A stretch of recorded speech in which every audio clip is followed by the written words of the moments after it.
Welcome back to Real Life English. We're so excited to dive into today's topic. Absolutely, it's going to be a great one. Let's get started. You understand English. You've learned it for years, maybe even a decade. But when it's time to speak, something strange happens. Your brain slows down, your thoughts get stuck, and your words don't come out the way you want. You pause, you hesitate, and suddenly the conversation feels stressful instead of natural. Most people think the problem is vocabulary. They believe they need to learn more words, more phrases, more grammar. But here's the truth. That's not the real problem, because you already know enough English to speak. The real issue is something deeper, something happening silently inside your brain. That hidden problem is translation. You think in your native language first, then you try to convert everything into English, word by word, sentence by sentence,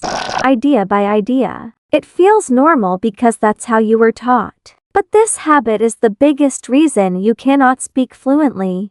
Imagine someone asks you a simple question. What did you do today? In a real conversation, you need to answer immediately. But if your brain starts translating first, you lose time. And in communication, even 1 second of delay can break the natural flow of speaking. You don't notice it at first. It feels like thinking. It feels like preparing your sentence. But actually, it's a slow process that interrupts your ability to speak naturally. While you're translating, the other person is already waiting. And that pressure makes everything worse. Language is not translation. Language is reaction. When you speak your native language, you don't translate anything. You don't build sentences step by step. You simply react to the situation. That's why your speech feels fast, smooth, and effortless.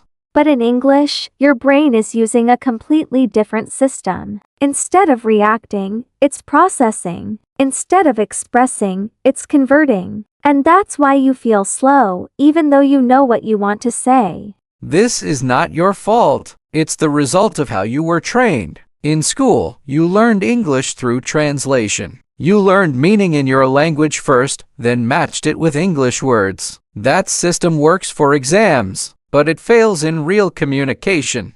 Over time, your brain becomes dependent on translation. It feels safe. It feels familiar. But it also becomes a limitation. Because every time you speak, your brain goes back to that slow process instead of using a natural speaking system. And this is why so many people say, I understand English, but I can't speak, because understanding does not require speed, but speaking does. And translation destroys speed completely.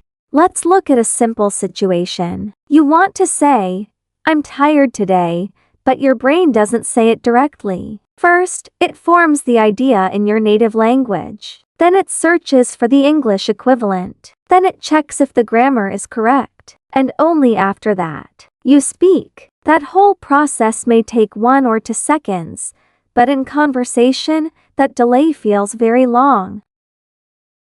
Now imagine this happening in every sentence you speak. Every time you want to express something, your brain repeats that same process. Translate, check, adjust, then speak. That's why conversations feel exhausting. Not because English is difficult, but because your thinking system is inefficient. And here's something important. The more you translate, the more you depend on it. It becomes a habit. Your brain starts to believe that translation is necessary. So even when you know the sentence, you still translate automatically. It becomes your default mode. This is also why you feel nervous when speaking, because your brain is doing too many things at the same time. It's thinking, translating, checking grammar, and trying to speak, all at once. That overload creates stress, and stress makes you freeze. So when you say, I'm afraid to speak English, it's not just fear. It's mental overload. Your brain is working too hard. And when something feels difficult, your brain wants to avoid it.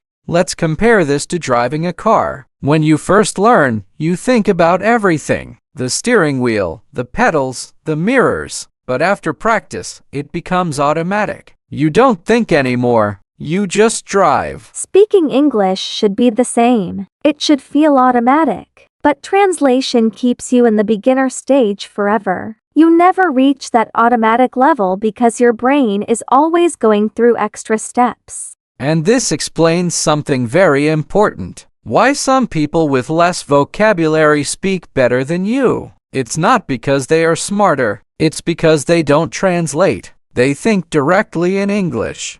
They may know fewer words, but they use those words faster, more naturally, more confidently, because their brain is not wasting energy on translation. So fluency is not about how much you know. It's about how fast you can access what you know. And translation slows down that access.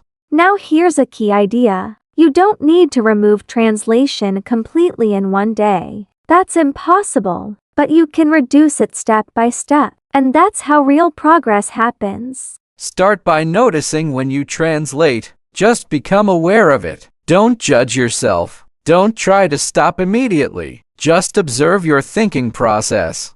Then begin with simple thoughts. Very simple. Things like I'm hungry, I'm tired, or I need water. Try to say them directly in English without translating first. This may feel strange at first. Your brain will resist. It will try to go back to translation because that's what it knows. But this is where change begins. Every time you think directly in English, even for a small sentence, you are training your brain. You are building a new habit. And over time, that habit becomes your new system for speaking.